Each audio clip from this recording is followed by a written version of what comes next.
जय गुरुदेव जी। धन गुरुदेव जी डॉक्टर साहब। मैं आपका स्वागत करता हूं और आपसे निवेदन करता हूं कि आप अपना परिचय दें। मेरा नाम डॉक्टर सतीश सुमन Ravidassia, Guru Ravidas force state president Punjab, और हमारा एक ही कार्य सतगुरु रविदास महाराज जी के मिशन को समर्पित रविदासिया धर्म के लिए कार्य करना है। जैसा कि आपने बताया कि आप रविदासिया धर्म के लिए कार्य करते हैं, तो आप मुझे ये बताइए कि रविदासिया धर्म का अर्थ और इसके थोड़े इतिहास पे प्रकाश डालिए। देखिए डॉक्टर साहब, रविदासिया धर्म जब 640-45 साल पहले सतगुरु रविदास महाराज जी ने इस संसार पे जन्म लिया, तभी से रविदासिया धर्म की बात शुरू हो गई थी। और सतगुरु रविदास महाराज जी को मानने वाले लोग पहले से ही रविदासिया कहलाते हैं। और उसके बाद समय समय पर जैसे जैसे समाज आगे बढ़ता गया और समाज के साथ डिस्क्रिमिनेट, जात पात, छुआछात होती रही, और उस जात पात से निजात पाने के लिए समाज को बहुत ज़्यादा स्ट्रगल करना पड़ा। अलग अलग पीरियड में, चाहे एजुकेशन के पीरियड में या जॉब करने के पीरियड में, जब समाज में किसी भी तरह का कार्य करने के लिए समाज को संघर्ष करना पड़ा। और उस संघर्ष की रूपरेखा इतनी लंबी हो गई, संघर्ष करते करते कबीर जी महाराज जी, सतगुरु रविदास महाराज जी, सतगुरु वाल्मीकि महाराज जी, उसके बाद बाबा साहब डॉक्टर भीमराव अम्बेडकर जी, और समय समय पर हमारे महापुरुषों ने संघर्ष किया जी।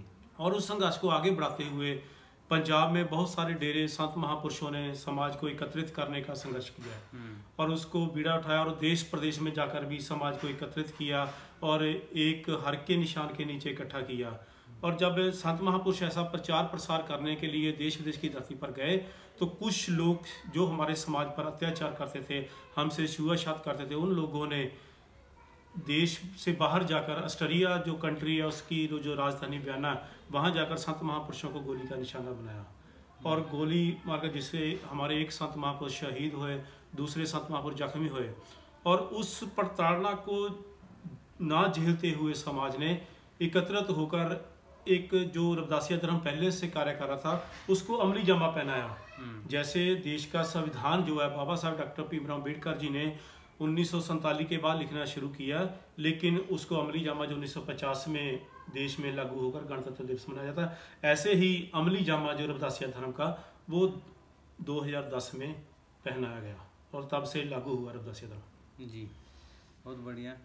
अच्छा डॉक्टर साहब, जैसे आपने बताया था कि हम रविदासिया धर्म का प्रचार प्रसार करते हैं जी, तो कैसे करते हैं? क्या आप गांव में भी जाते हैं या सिर्फ शहरों तक सीमित हैं? और किस तरह से आप जैसे जो रविदासिया धर्म का पवित्र ग्रंथ है जी, अमृतवाणी सतगुरु रविदास महाराज जी, तो उसका जैसे स्थापना करते हैं, तो उन पे भी थोड़ा सा प्रकाश डालिए जी। देखिए मनोज जी, जब हम किसी भी चीज़ का प्रचार करने हैं, जब हमने एग्जांपल छोटी सी ले लें कि हमने एजुकेशन प्राप्त करनी है, तो एजुकेशन प्राप्त करने के लिए हमें स्कूल में जाना पड़ता है।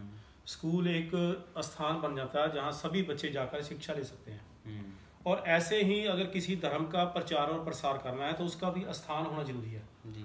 तो रविदासिया धर्म के प्रचार प्रसार के लिए हमारे गुरु रविदास गुरु घर जो हमने गांव-गांव में उसारने शुरू किए, और उस गुरु घरों में बैठकर सभी समाज को एकत्रित करना, एकत्रित करके उन पर प्रचार प्रसार करना।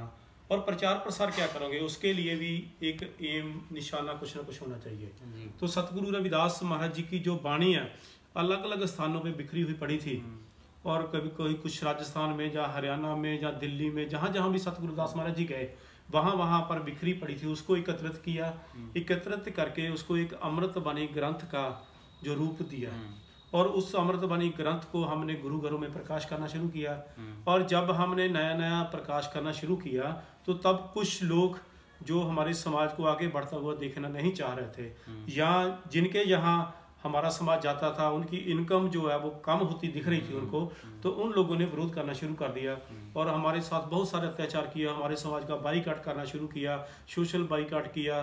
तो उसके संघर्ष को झेलते हुए, जो उनका बाईकाट था, अत्याचार को झेलते हुए समाज ने आगे बढ़कर हर गुरु घर में अमृतवाणी के प्रकाश किए, और उसका प्रचार प्रकाश हम गाँव-गाँव में जाकर और शहर में जाकर, यह इतना ही नहीं, पंजाब में या देश में, देश के बाहर जाकर भी कोई भी कंट्री हो, चाहे इंग्लैंड है, यूरोप की जितनी अभी कंट्री ला लो, दास को बहुत बार जाने का मौका मिला और वहाँ भी जाकर हमने देखा इंग्लैंड एक बहुत बड़ी कंट्री, और जहाँ बोलते हैं कि सभी धर्मों का सत्कार होता है, सभी अपनी आज़ादी से बात कह सकते हैं, लेकिन नहीं, लेकिन वहाँ भी बहुत सारा कास्टिज्म है, डिस्क्रिमिनेट समाज के साथ हो रहा है।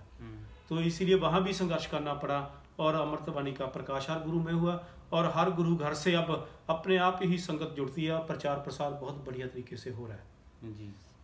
और जैसे अभी जनगणना 2021 होनी थी, पर चूंकि कोरोना का है प्रभाव, तो शायद ये 22 में हो जाके, तो जनगणना में रविदासीय धर्म लिखवाने के लिए आप लोगों ने कुछ प्रयास किए हैं, तो वो भी ज़रा बताएं। जी, 2010 में रविदासीय धर्म अनाउंस हुआ और उसके बाद 1 साल बाद ही सेंसस आ गई।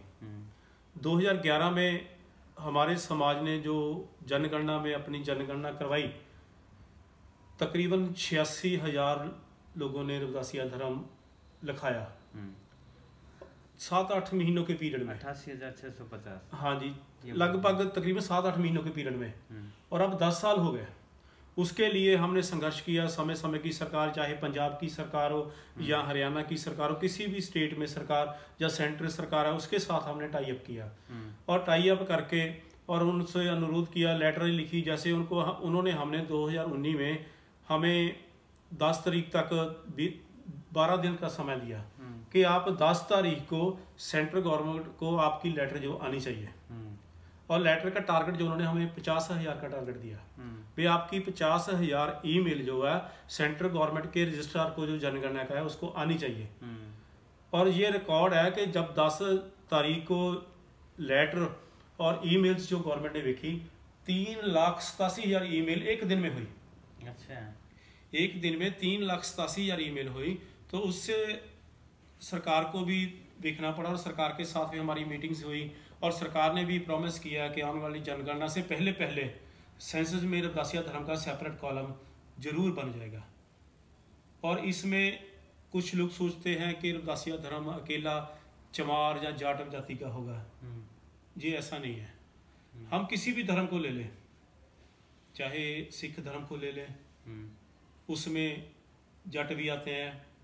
अगर कोई चमार सिख धर्म को अडॉप्ट करता है तो उसको रविदासीय सिख बोलते हैं। अगर उसमें कोई तरखान सिख धर्म अडॉप्ट कर ले तो उसको रामगढ़िया सिख बोलते हैं। तो ऐसे ही अगर कोई वाल्मीकि सिख धर्म अडॉप्ट कर ले तो उसको मजहबी सिख बोलते हैं। और ऐसे ही हिंदू धर्म है, हिंदू धर्म में कास्टिज्म बहुत ज़्यादा है। जिस मर्जी धर्म को ले लो उसमें कास्टिज्म लगाकर ही उसको बोला जाता है। चाहे बुद्ध धर्म ले लो, उसमें भी कास्टिज्म है। बिल्कुल। लेकिन रविदासीय धर्म में कोई भी रविदासीय धर्म अडॉप्ट करता है तो उसमें ये नहीं कभी भी होगा कि वाल्मीकि रविदासीय या चिऊर रविदासीय या शिंबा रविदासीय या चमार रविदासीय, नहीं, ओनली रविदासीय होगा। ਉਹਦੇ ਵਿੱਚ कोई कास्टिज्म किसी भी तरह का कास्टिज्म नहीं होगा। तो इसमें मतलब किसी भी जाति और धर्म नस्ल के लोग आ सकते हैं।